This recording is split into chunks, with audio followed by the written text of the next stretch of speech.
Welcome to this December virtual general meeting, the last in 2020. Previous minutes were passed by Alan and Neil, and apologies, none. In fact, all the apologies are at home in comfy chairs or sitting at the kitchen table, I reckon. The secretary report from Tim, he said keep logbooks up to date daily, especially if you are heading home after midnight, because the coppers see that as a new day and they will pop you. Vic Roads will soon finalise new guidelines for CH plates and logbooks. The Treasurer, Rob has said that everything's in talk and we're still in the black. The 404 supplement that is in your magazine that you should all have by now is something that you should pull out and keep for your grandchildren. There is lots happening from now till March 2021. The first thing, on the 6th of December, is Neil Beddoes' Christmas party in Phillip Island. And if you don't have that in your diaries, well, you should have.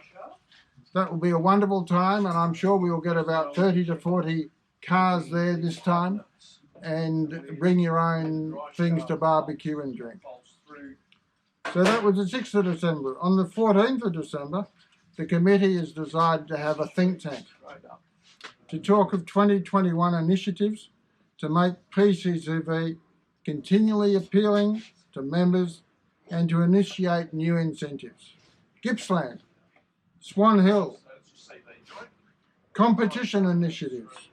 If you have some ideas, please give to me or Tim, Alan, Neil, Bill, Peter, Daniel, Rob, Colin, David, Glad, Glenn, Mike, and Peter Cusworth, and anyone else you can get to listen. On the 30th to the 31st of January 2021, yes, we're into the new year, the Vag family is in Ballarat are our hosts again. See all this in the December talk, which you should have by now. On the 14th of February, we have the Torquay Motor Show on the foreshore. Very good caller. Call Paul Watson for any more information. Then, on the 23rd of Feb, at Yarra Glen, we have the British and European Day. This is our annual concourse event, so be there with your best car. 27th of February, the HRA is doing a rally day at METEC at Kilsyth.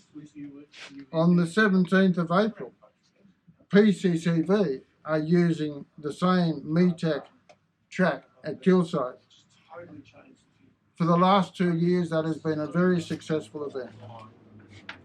On the 5th of February, again, 2021, is our first general meeting, hopefully at the club rooms at 8 p.m. This will be the first meeting we've had face-to-face, probably for about 6 months. So be there. And there will be, hopefully, we haven't asked yet, but there will be the traditional barbecue that I will host. On the 5th of March, at the general meeting, we'll be holding the AGM for the new committee. If you want to get more involved, please give it consideration now.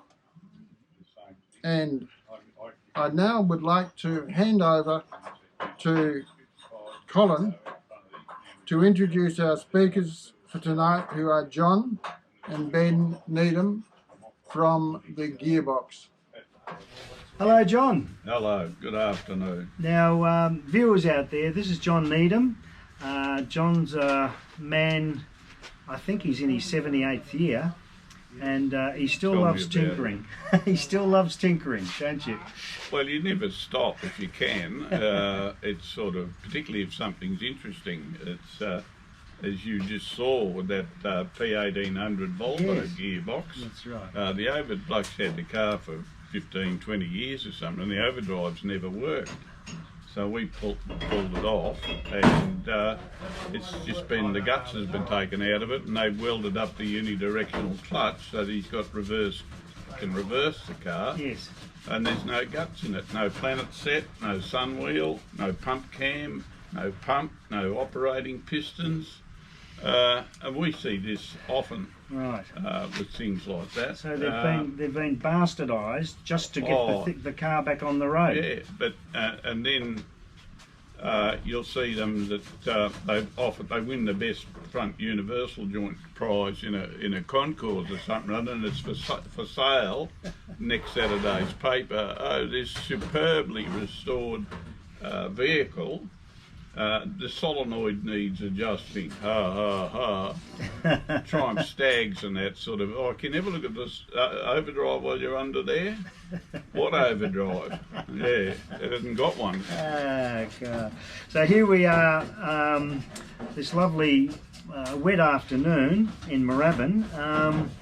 At John and his son Ben's business, which is refurbishing old car gearboxes.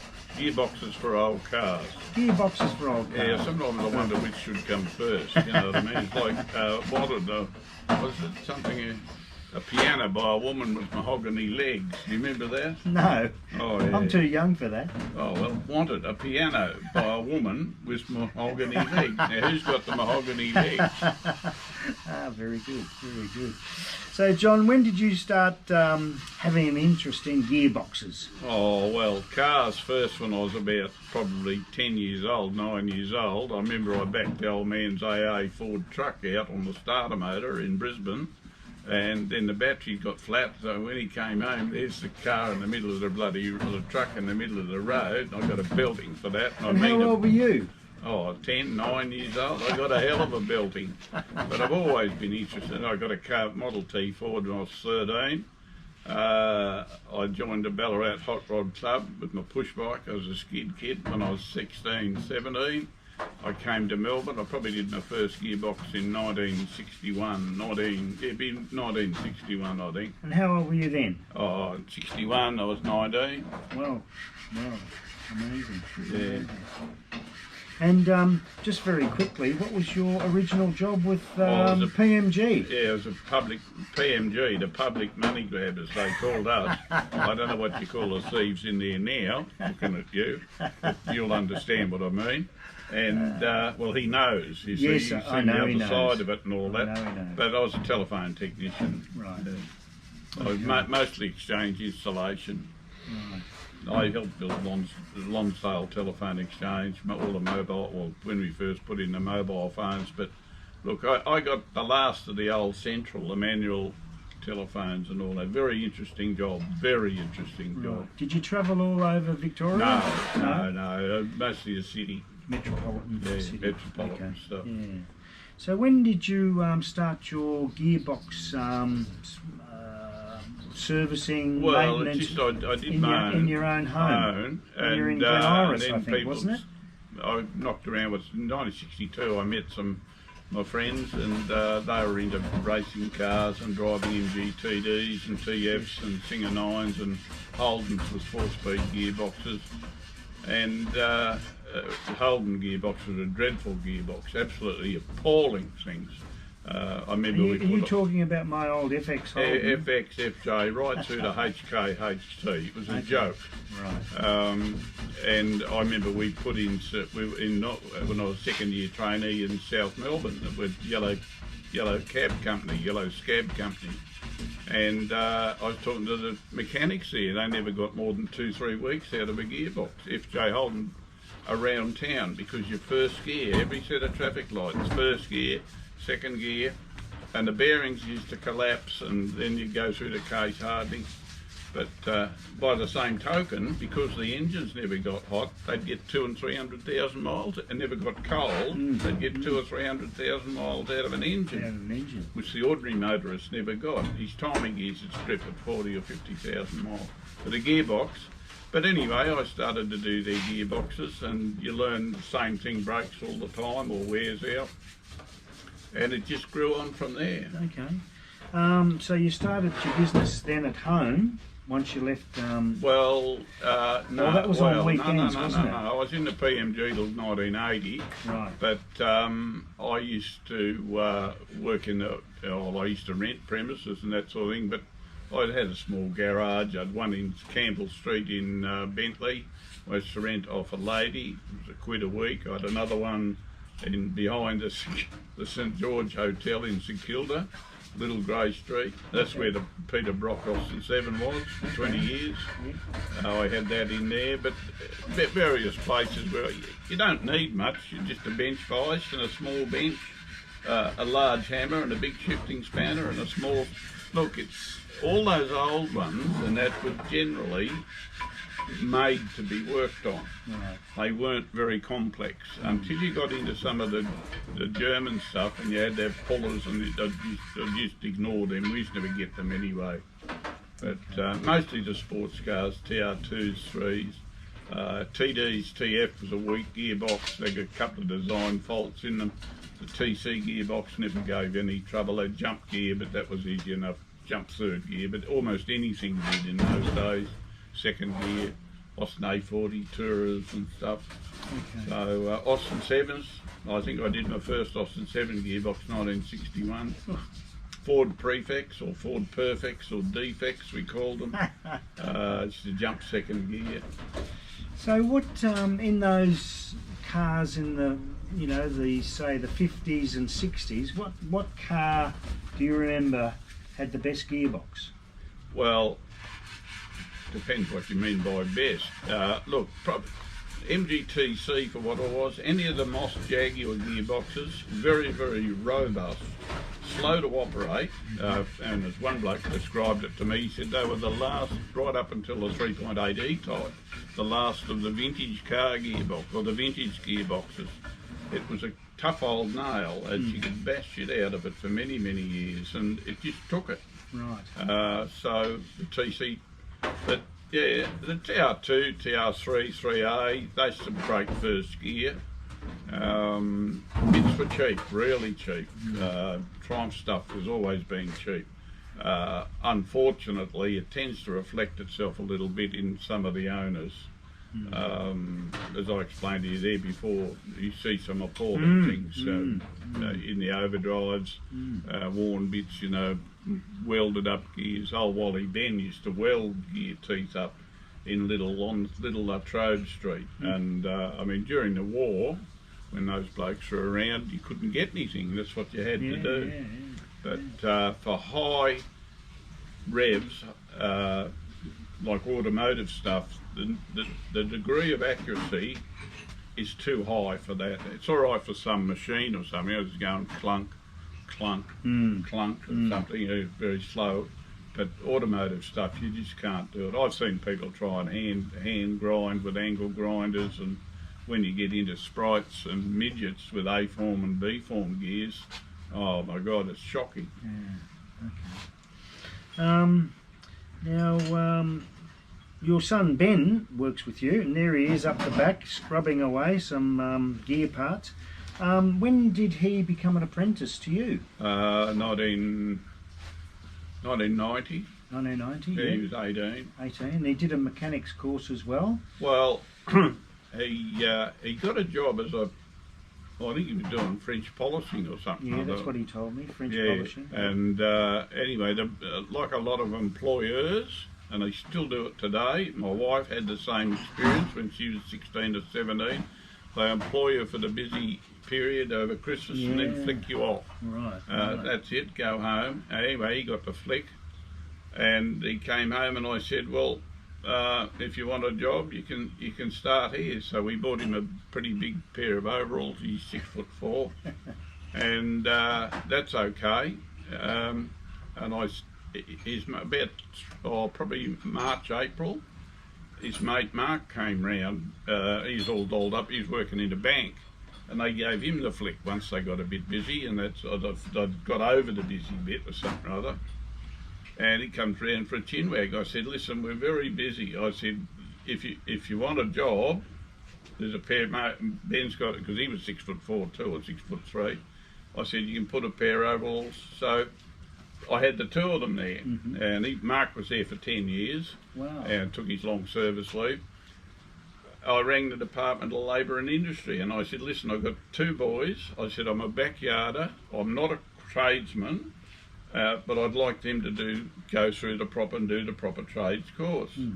So he sent a bloke round, he walked up the drive of my house, and he came in, had a quick look round, less than 2 minutes. He said, these boys will learn more here than they'll learn in any other big dealers and that sort of all the big mechanics and so on. So I put two boys through trade school. Ben was there for 5 years.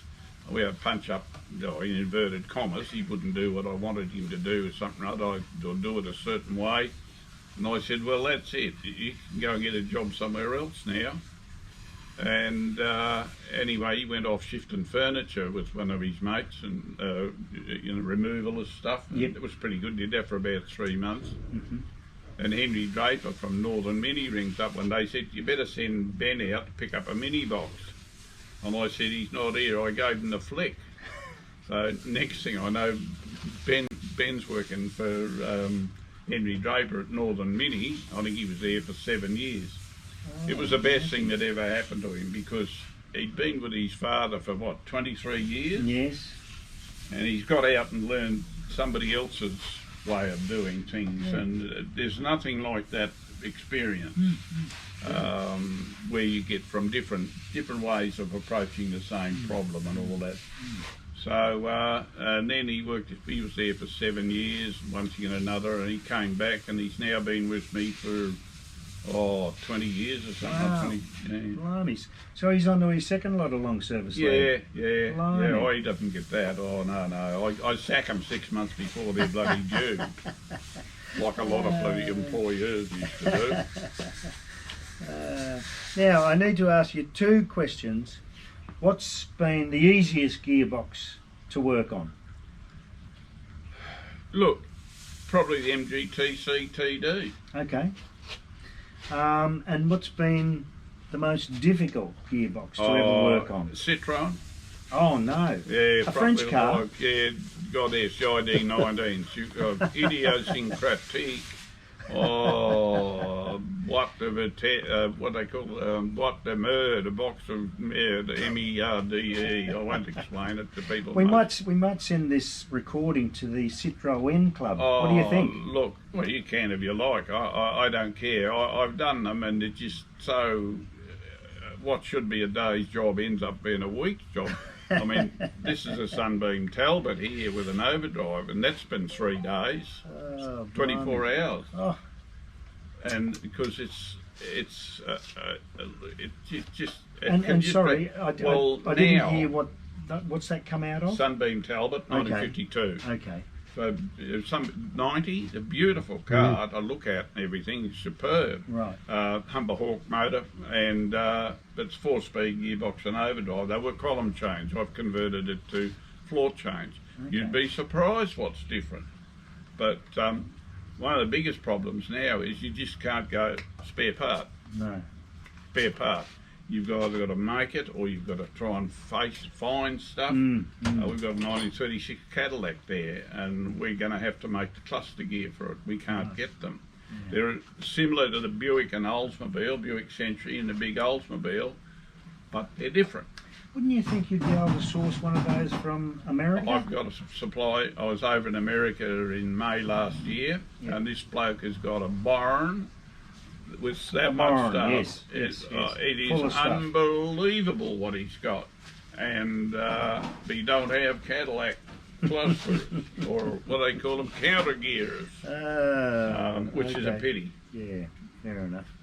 Now I wanted to ask you, what do some people do that destroy gearboxes? What are some of the things that people will do or shouldn't do or do to destroy a gearbox? Look, people say to me, how hard are they to do? And I say, they're not hard to do at all, but that's the wrong question. It's how easy are they to get wrong. I had a Le Mans Singer gearbox. The bloke took 9-10 years to rebuild it and all that sort of thing. And he Yeah. painstakingly and carefully and meticulously pulled it apart, lined all the bits up and all that sort of stuff, hand rubbed them and all the vernacular, you know, the tossers and that sort of thing. Put it all back together, but the bloke who'd been in there before hadn't done it right, so he copied all the original faults, and it used to jam in gears. He'd had some new first gears made by Fred Flintstone Motors with a hammer and chisel, and they were not good. And again, the same thing. They'd been in there with a hand grinder to try and these blokes, they'll spend $1 million on the chrome plate and the upholstery and the two coats of hand rubbed black paint or whatever it is. The gearbox is underneath the floor and you can't see it, so they patch it up, welded up teeth, things in upside down, back to front, inside out. John Old, who was introduced pretty much BMW into Australia, or certainly into Melbourne, he built himself a Hispano World War I aeroplane V8 special. Okay. And he asked me to advise him on a gearbox. So I said, will you get one out of a Dallara CO2 or something? Anyway, so he gets one. He had 3 people have a go at it before he brought it to me, and they had the first and second gear in back to front. And they've only got the first and second gear in those. Their crash box is bolted together with 4 bolts, and they slog out. He's gone from an engine of 4.5 litres to 18 litres. 18 litres. God. And he's got these 4 bolts. So I sparker-roaded it and put another 4 bolts in, and that sort of thing. They had the engine off it on the chassis, on the engine dyno in the next factory here, and the exhaust pipe, the back wall caught fire where the exhaust pipe went through. But it was an amazing thing to see. But look, mostly it's so easy to get something wrong. We make mistakes. Yeah. Oh, Godfather, you leave a synchro ring out. It's just too easy, or a ball inside, or a needle roller, and you can't condemn anybody for those sorts of things because it's just too easy to do. Yeah. But Now, you answered a question which I'm glad you answered that question that I didn't ask, because the actual question I was asking was, but that was fine, was what about, dummies like me out there driving my car every day? What sort of things should I and shouldn't do with the lovely gearbox? You don't change gears like a madman. I'll give you an example. I had a young lady, she'd fully restored, everything's fully restored. Right. At MGA, I did the gearbox, and anyway, she comes back to me and she says, oh, there's no synchro mesh on second gear. And the second synchro on the MGA and the Mark I MGB is the weakest one in the box. And every car, you come to a corner, second gear. So it's the one that wears out first. Right. Anyway, I said, give us a demo. So we go down the road. This is when we're in East Malvern. She grabs hold, she's in third gear. She grabs hold of the gear lever. Her knuckles go white and she goes bang. Just bang, like that. And what you do, you go across the stop and into reverse. Yes. And in the space of about 3 weeks, yeah, she'd made a bit of a mess of the reverse gear. And I mean, you got to pull the engine out, and I said, just leave it because you're not going to do many miles in reverse. What happens with the reverse gears, and A Series, B Series, and C Series BMC gearboxes, when you select first gear, you also pick up half the reverse idler, which is one of the reasons why they're very hard to get into first gear, particularly if you're in the middle of an intersection somewhere and the lights have gone green. There's a pointing or tooth rounding, and if you bash the rounding off, the ends of the teeth butt together and makes it very, very, very difficult. We get a lot of sprites and midgets where they've had the gearbox done by Joe Blow, who was an ex-BMC mechanic, and they've reused the old reverse idler gear, which has got the pointing rounded off on it, or bashed off in it, and they can't can't get it into first gear. Yeah. Now, what about average Joe who drives an ordinary car? How often should he get his gearbox oil, say, changed? Well, provided it doesn't all leak out. Look, in some cars, Holdens and one thing and another these days, you can't drain the oil. You can't drain the oil in the diff. What they found was that being able to drain the oil caused more problems than not draining the oil. Because people would take the drain plug out, drain the oil, put the plug back in, the phone rang or smoko or Didn't fill it up ring, again. and that's it. I've had them come back here in high dudgeon, people sort of thing, they take the gearbox away, Yeah. and I don't put any oil. I do in overdrive ones, but not in the ordinary ones, and they come back and say, oh, you pull the lid off and the moths fly out of it. One example, Rick Perry, who's a Perry exhaust, a highly competent motor mechanic engineer, highly competent, and I built him a close ratio box for his Austin 7. He ran it for 9 years with no oil in it, raced it. It got a bit of a squeal up on a run in Tasmania. This is about 4 years ago now. And so he brings it round here, same thing, the moths flew out. Because I converted from bronze bushes to needle rollers, it hadn't seized. It had survived with but for 9 years. I put, I think the bush underneath, the second gear's got a bush under it, that had cooked itself. And the needle rollers in the pilot there, which are normally people put a bronze bush in, I put an oversized needle roller in. I had a bit of discoloration on it. Other than that, no troubles at all. Amazing, amazing. So so that's why they don't allow you to drain the oil. Yeah, okay. At least you can't bugger it up, particularly in this from a service point of view. Yeah. But you go back in the old days, you put your car in every 1,000 miles, and you got plugs, points, and condenser. You got a complete oil. Like, it was a joke. You just did not have to do that. And We all did it. we all did it religiously. Some did, but that was the general thing. Yeah.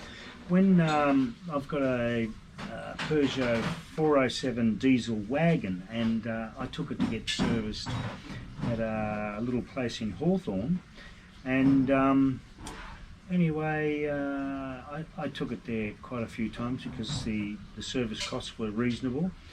And anyway, one time I was there, he said, look, your car's done 100,000 now.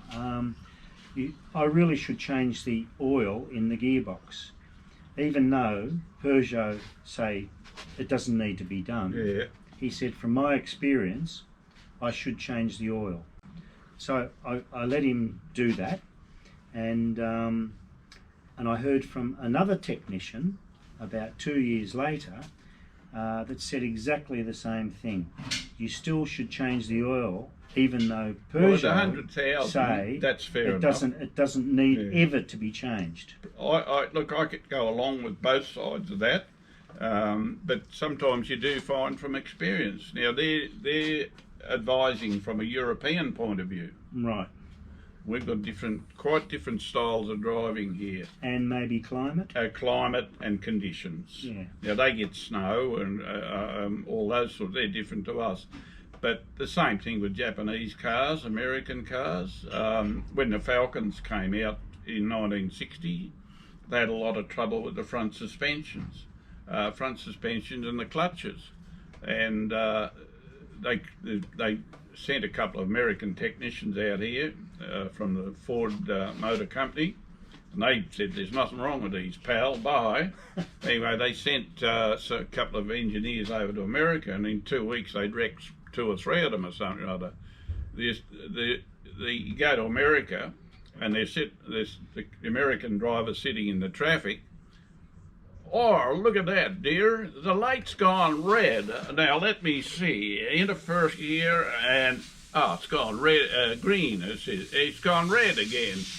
When they do go off, they go from here to you in first gear into second, and away they go. The Australian, he said, bloody lights, come on, go, green, and off he goes. It's a different style. Fair enough. Okay. Now, when we were here last, Alan talked about old 203 gearboxes and 403 gearboxes in Peugeots. What were they like?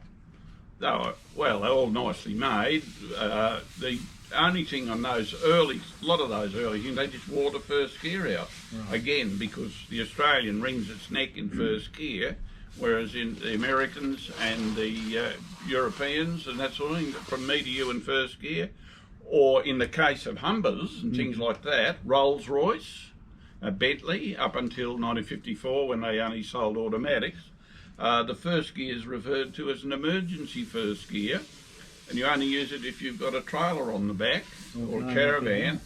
All normal driving, you take off in second gear. Now the Peugeot was the other way around.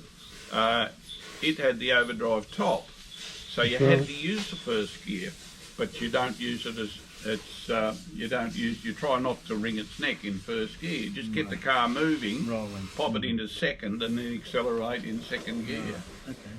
So it's all a matter of techniques and that sort of thing. I sympathise with motor car manufacturers. You have to, because they sell to the widest range of people in habits and temperaments and lack of servicing, people just don't care. I mean,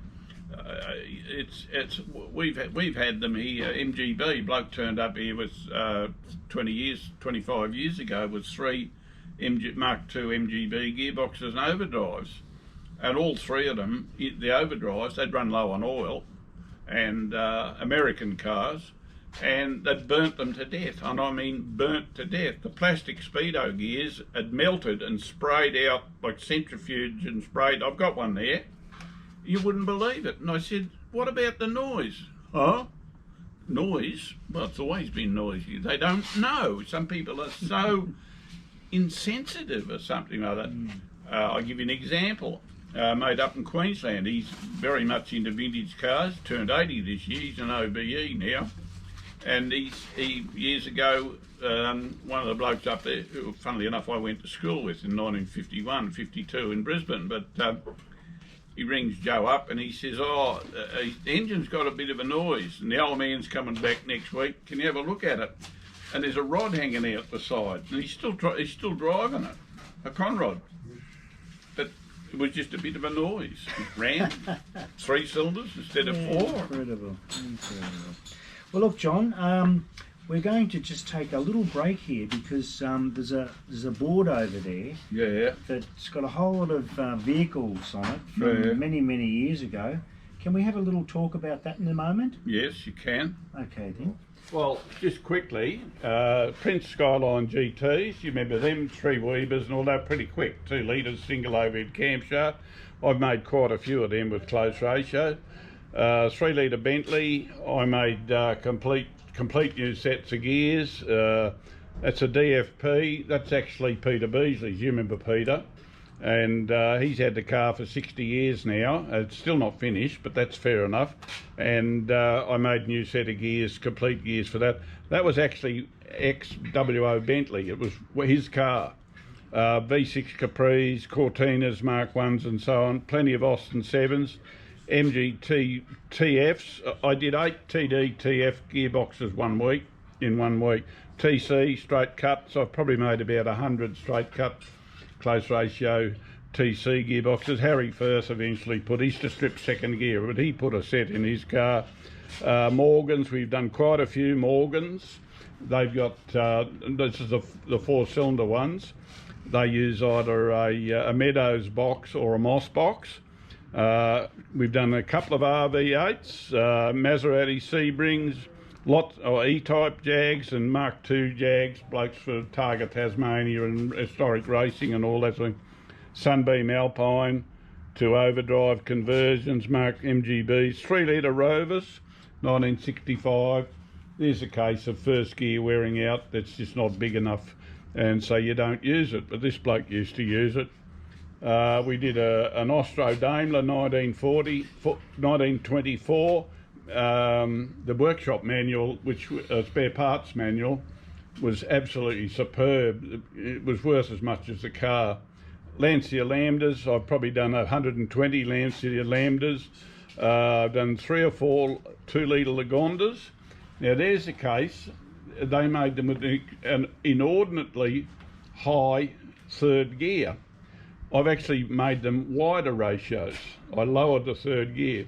What happens, the third gear is so close to top, when you change down, nothing happens. So you've got to space it back. Lancia Aurelias, a Dixie Flyer, 1922, that was an amazing project of Bernie Jacobson.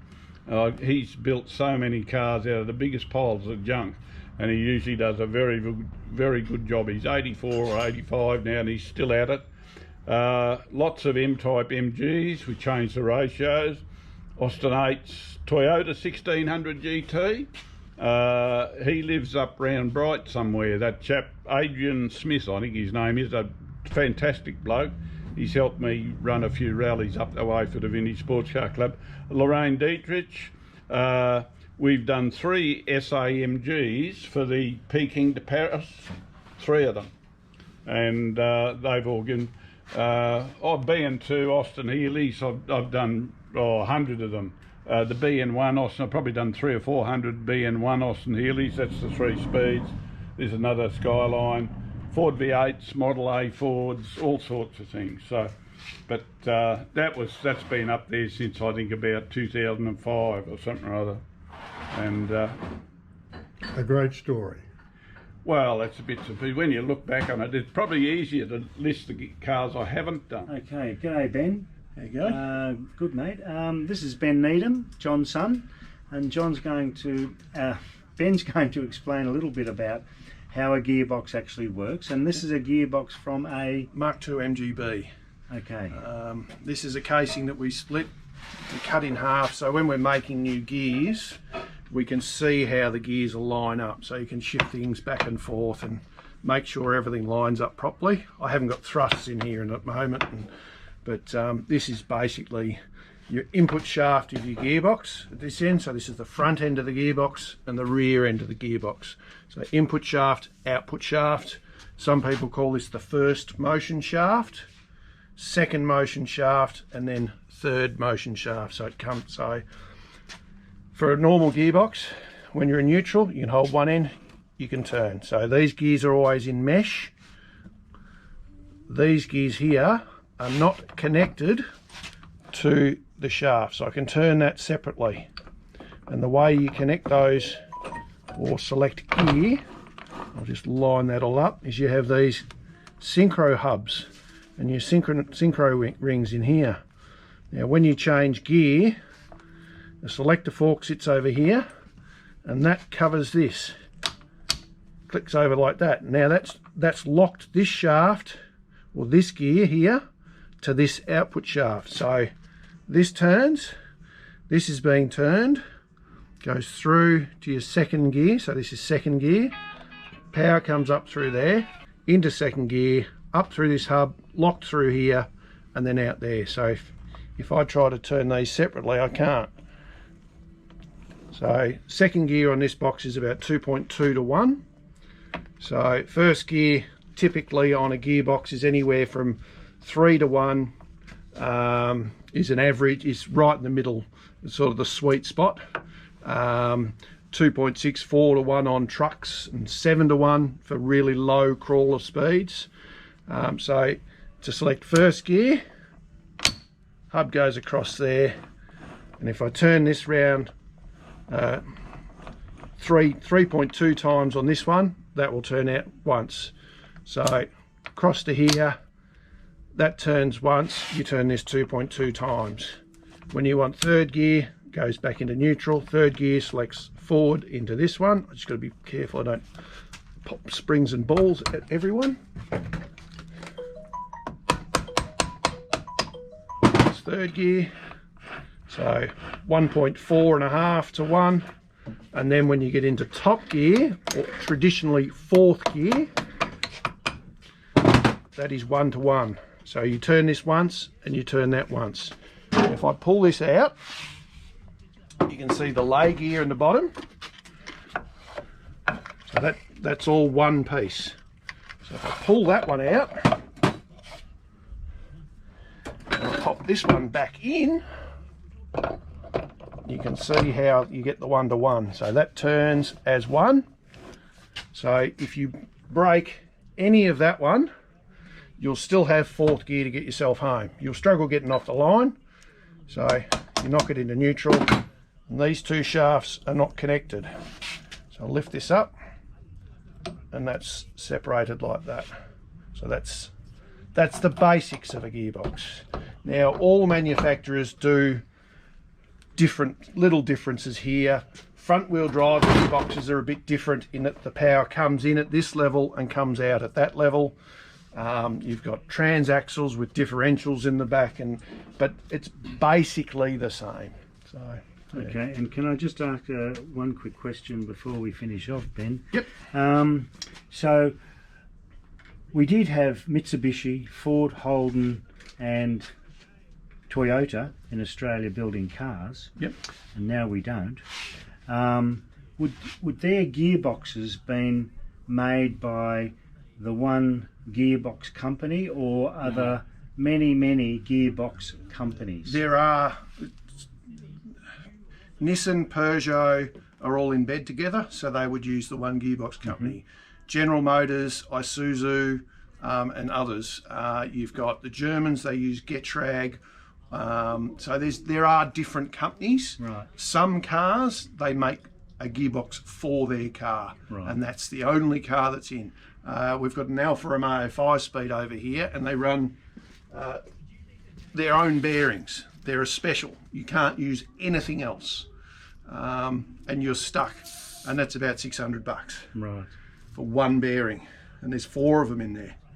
So, Right. whereas the good old MGB 6308, which is $25 to $60 depending on whether you're in the trade or whether you buy it at normal person rates and stuff. So, And one last question, Ben. Are there any gearbox manufacturers in Australia? there used to be. There used to be. There's a lot of gear cutters. Actually, there is a gearbox. There's actually a couple of gearbox manufacturers in Australia. It would be Hollinger. Okay. He does V8 supercars and one-off racing cars. Yep. There is also Ivan Albans. He does the current V8 supercar gearboxes. They're a 6-speed transaxle. So there are guys who will do one-off and small batch runs. So there's still the manufacturing capability in Australia, but back in the 50s and 60s, there are a lot of gear manufacturers Right. who made replacement gears and stuff. Okay. That's an old replacement part catalogue. Coote and Jorgensen, which don't run anymore. Became Borg Warner. Yeah, so they used to make lots of gear sets for lots and lots of different cars. Right. And there was another, this is in Sydney, and there was another company in Sydney, Sunnerdales, with an identical catalogue. Instead of the part number being X137, theirs was Y137 and things like that. Okay. But all this stuff was made here in Australia. Yes. Replacement for this. This is up to about 1952. And that's one. I'll say also that's one thing we do. All our stuff that we make is Australian. Right. We do not use an overseas manufacturer for anything. Right. We use an Australian gear cutter. We buy Australian steel where possible. The only time we use foreign stuff is if it's pre-made and it's more economical and good enough quality for us to use. Okay. Fantastic. All right, Ben. Thank you very much for that. No worries.